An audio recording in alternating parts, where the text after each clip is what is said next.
তারিখে দুনিয়া থেকে বিদায় হয়ে গেলেন। সত্যিকারের আশিকে রাসূল যারা ঘুরে ঘুরে এই দিনটা যতদিন আসবে, সত্যিকারের আশিকে যারা রাসূল যারা তারা কাঁদবে কিনা? একা একা কাঁদবে। আমাদের রাসূল এই তারিখে আসছিল, আবার দুনিয়া থেকে বিদায় হয়ে গেছে, কথা ঠিক কিনা? যারা বর্তমান নামদারে আশিকে রাসূল, বন্ধ আশিকে রাসূল, তারাই শুধু আনন্দ ফুর্তি করবে। সত্যিকারের আশিকে রাসূলরা কখনো আনন্দ মিছিল করতে পারে না, কারণ এই তারিখে আগমন হয়েছিল, এই তারিখে বিদায় হয়ে গেছে। সুতরাং আগমনের থেকে যাওয়ার বেতারা বেশি। ভাইয়েরা আমার, এবার আসুন আল্লাহর নবী। এখন আপনি আসুন, তুমি আমাদের এলাকার কথা, আমাদের দেশের কথা বাদই দিলাম, সাহাবায়ে কেরামদের ইতিহাস খুলে দেখুন। আমি তো সাহাবায়ে কেরামদের কিতাব পড়ছি, আল্লাহর নবীজির জীবনী পড়ছি, শানে সাহাবীদের একটা কিতাব আছে। সাহাবায়ে কেরামদের কিতাব পড়ে দেখবেন, হযরতে আবু বকরের দিকে তাকায়া দেখেন, নবীজির সবচেয়ে একদম ঘনিষ্ঠ সাহাবী হযরতে আবু বকর, উনার দিকে তাকায়া দেখেন নবীজি দুনিয়ার থেকে বিদায় হওয়ার পরে আনন্দ মিছিল করলো না কাঁদলো? হযরতে আবু বকর সিদ্দিক রাদিয়াল্লাহু তাআলা যখন কথা বলতেন তখন ভিতর থেকে কলিজা পুরা গন্ধ বাহির হইত। আবু বকর যখন কথা বলতো তখন ভিতর থেকে কলিজা পুরা গন্ধ বাহির হইত। আর আবু বকর যখন ঘুমাইতেন, ঘুমানোর পরে যে এই কথাতে বলতেন উপরের সামিয়ানা কালো হয়ে গেছে। নবী নাই বিরহ বেতাই যে বললেন, বলার কারণে উপরের সামিয়ানা কালো হয়ে গেছে। নবীজির বিরহ বেতায় ওরে আশিকে রাসূলরা তুমি হাসলা, আবু বকর কাম। আর ঘটনা শুনুন, হযরতে বেলাল হাবশী রাদিয়াল্লাহু তাআলা আনহু, হযরতে উমর তরবারি হাতে লইয়া বলে, নবীজি নাই যে বলবে তার মাথা আমি দুই খণ্ডিত করে দিব। হযরতে বেলাল যখন আল্লাহর নবী দুনিয়া থেকে বিদায় হয়ে গেলেন, বেলাল গাঁটুরিগুলি বাঁধিয়া আল্লাহর নবীর রওজার সামনে গিয়া বলে, নবীজি আমাকে আপনি বিদায় দেন। যেই মদিনার মধ্যে আপনি নবী নাই, যেই মদিনার মধ্যে আমি আযান দিলে আপনি ইমামতি করবেন না, এই মসজিদের মধ্যে আমি আর কোনদিন আযান দেব না। যে মসজিদের মধ্যে আযান দিলে নবী ইমামতি করবে না, এই মদিনায় আমি থাকবো না। বেলাল হাবশী রাদিয়াল্লাহু তাআলা আনহু সুদূর দামেস্কের দিকে চলে গেলেন। মতান্তরে একদিন, দুই দিন নয়, 6 মাস পর্যন্ত দামেস্কে ছিলেন। আল্লাহর নবী বিশ্বনবী বিদায় হওয়ার পরে 6 মাস উনি দামেস্কের মধ্যে ছিলেন।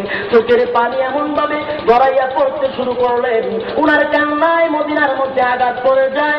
আল্লাহর নবী একদিন স্বপ্নে যুগে বেলালকে ডাক দিয়া বলে, বেলাল রে, আমি দুনিয়ার থেকে বিদায় হওয়ার পরে একদিন তুই আমার কবরের সামনে এসে সালাম দিলি না রে বেলাল। কত মানুষ আমার কবরের সামনে এসে সালাম দেয়, তুই বেলাল একদিন সালাম দিলি না।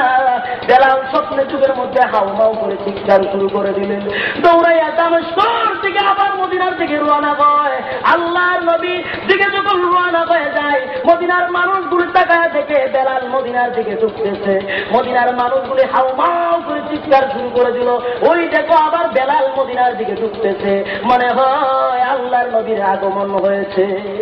মদিনার মানুষগুলো কান্নার রুল পড়ে যায়। বেলাল আল্লাহর নবীর রওজার সামনে গিয়া বলে, আসসালাতু ওয়াসসালামু আলাইকা ইয়া রাসূলুল্লাহ, ও নবীজি আপনার সপ্তাহ যুগের আহ্বানের কারণে আমি আর থাকতে পারলাম না।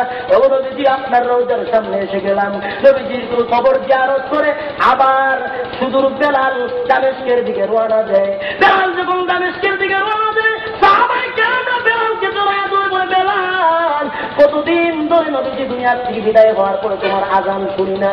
তুমি বেলাল আযান না দিলে আসমান থেকে ফেরেশতা আল্লাহ পাঠাইয়া দিত, কোন সুবহানাল্লাহ। সেই বেলালের আযান 6 মাস যাবত মদিনার মধ্যে আযান শোনা যায় না। বেলাল একটু আযান দাও।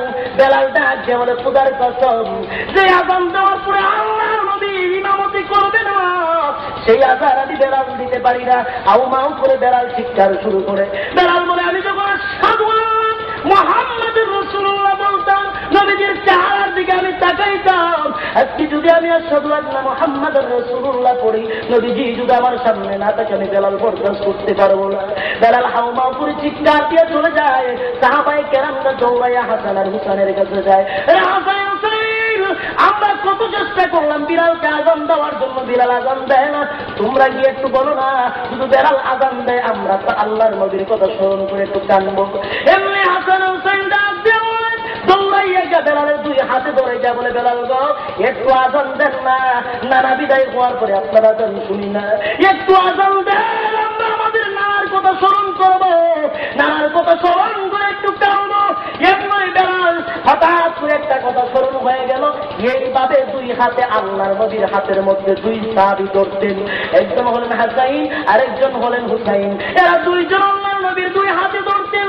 তারা এমন এক সাহাবী, জামাতের যুবকদের সর্দার, এমন এক সাহাবী আল্লাহর নবীর পিঠের মধ্যে উঠে তারা ঘোড়া বানাইতেন, নবীজিকে ঘোড়া বানাইয়া তারা সোয়ার করতেন, এমন একজন সাহাবী। আমি যদি এখন না করে দিই, মদিনাওয়ালা আমার প্রতি বেজার হয়ে যাবে, মদিনাওয়ালা আমার প্রতি বেজার হয়ে যাবে।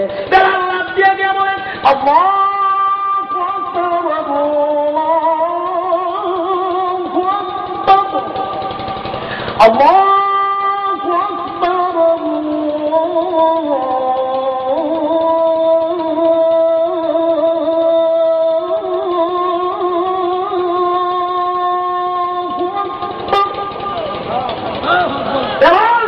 أشهد أن قولن أشهد أن محمد رسول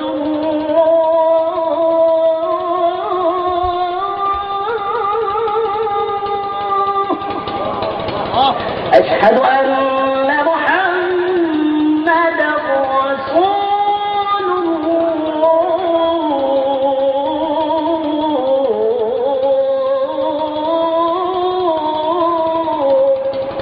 বেলালের চোখ দিয়া ওসর গলা পানি করা শুরু হয়ে গেছে।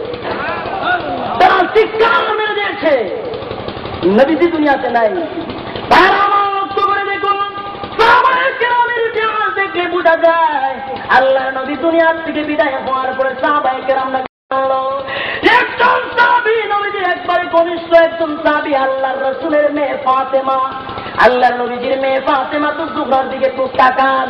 এরে আশিকের রাসূলরা একটু ভালো করে ঘটনাটা শুনো। ফাতেমা আল্লাহর নবী যখন বিদায় হয়ে যাবে, চোখের পানি গুলতে দিয়ে কাঁদলে, ওগো নবীজি আপনি যদি দুনিয়ার থেকে বিদায় হয়ে যান আমি বরদাস্ত করতে পারবো না। আল্লাহর নবী ডাক দিয়ে বলে, ফাতেমা যাও, আমি জোরে কথা বলতে পারি না, আমার টুটের কাছে তোমার কানটা আমি বলে দেই। আল্লাহর নবীর টুটের মধ্যে ফাতেমার কানটা রাখার পরে আল্লাহর নবী ডাক দিয়ে ফাতেমা রে, কাল নিশা তোর সঙ্গে ওয়াদা দিলাম, আমি দুনিয়ার থেকে বিদায় হওয়ার পরে সর্বপ্রথম জান্নাতে তোর সঙ্গে দেখা হবে। ফাতেমা একটু সময়ের জন্য মুস্কি হাসি দিলেন। যখন দুনিয়ার থেকে আল্লাহর নবী বিদায় হয়ে গেলেন, মতান্তরে ফাতেমা 6টা মাস দুনিয়ার মধ্যে জীবিত ছিল।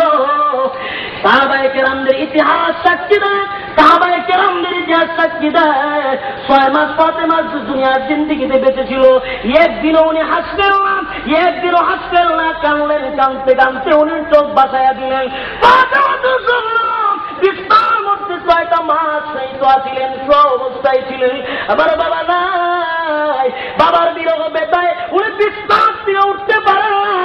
এরা বাংলার আশিকের রাসূলরা, তোমরা কেমনে আনন্দ মিছিল করো আমার বুঝে ধরে না।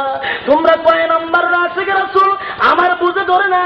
সাহাবায়ে কেরাম না কানলো, নবীজির মেয়ে কানলো, সব সাহাবায়ে কেরাম না কানলো। আর তুমি কোথায় আশিকের রাসূল?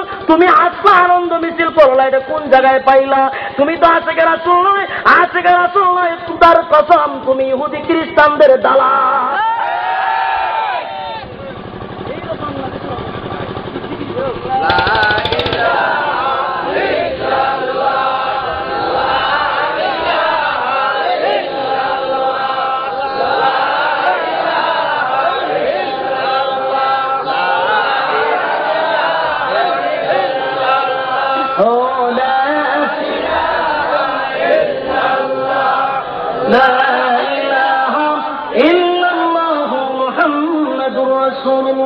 সাল্লাল্লাহু আলাইহি ওয়াসাল্লাম। ভাইরা আমার, দীর্ঘ আলোচনা করে ফেলেছি। আমার আসল যে উদ্দেশ্য আপনাদের সামনে বয়ান করেছিলাম, যে আপনাদের কাছে আমি ওয়াদা করেছিলাম যে আমি সূরা ফাতিহার শান নজুল বর্ণনা করব। এবার আমার ঘটনার দিকে চলে আসি। যেহেতু অনেক দীর্ঘ আলোচনা করে ফেলেছি, আমার পিছনে একজন বক্তা আছে, আমার পরে একজন প্রধান বক্তা আছে, যার জন্য আপনারা বসে আছেন। আমি সময় নষ্ট করব না। এবার আসুন সূরা ফাতিহাটা কিভাবে নাজিল হলো এটা বলে আমার সংক্ষিপ্ত বয়ান শেষ করব ইনশাআল্লাহ। এবার আসুন, আল্লাহর নবী যখন এইভাবে যখন আসমান আর জমিনের মধ্যবর্তী মধ্যবর্তী জায়গায় যখন ইয়াদ আসেনি ঘটনা, আসমান আর জমিনের মধ্যবর্তী জায়গায় বসে যখন ডাকে, তখন খাদিজার কাছে গিয়া বলে, খাদিজা ওই দেখো আবার আমার ডাকতেছে। এবার খাদিজা বলে, নবীজি আমাকে নিয়ে চলেন। আল্লাহর নবী খাদিজাকে নিয়ে গেলেন। খাদিজাকে গিয়ে বলে, খাদিজা ওই দেখো আসমান আর জমিনের মধ্যবর্তী জায়গায় বসে আমাকে আবার ডাকে। আল্লাহর নবীর সামনে দাঁড়াইয়া খাদিজা দাঁড়াইয়া রয়েছেন, আর বলতেছে, নবীজি আমি তো দেখি না। আল্লাহর নবী বলেন, আমি দেখি। খাদিজা বলে, আমি দেখি না। আল্লাহর নবী বলেন, খাদিজা আমি তো দেখি। খাদিজা বলে, নবীজি আপনার ডান দিকে দাঁড়াইলাম দেখা যায়নি? বলে, হ্যাঁ দেখা যায়। আমি আপনার বাম দিকে দাঁড়াইলাম দেখা যায়নি? বলে, হ্যাঁ দেখা যায়। ও নবীজি আপনার কুলে বসলাম দেখা যায়নি? বলে, হ্যাঁ দেখা যায়। ও নবীজি মাথার কাপড় ফেলে দিলাম এখন দেখা যায়নি?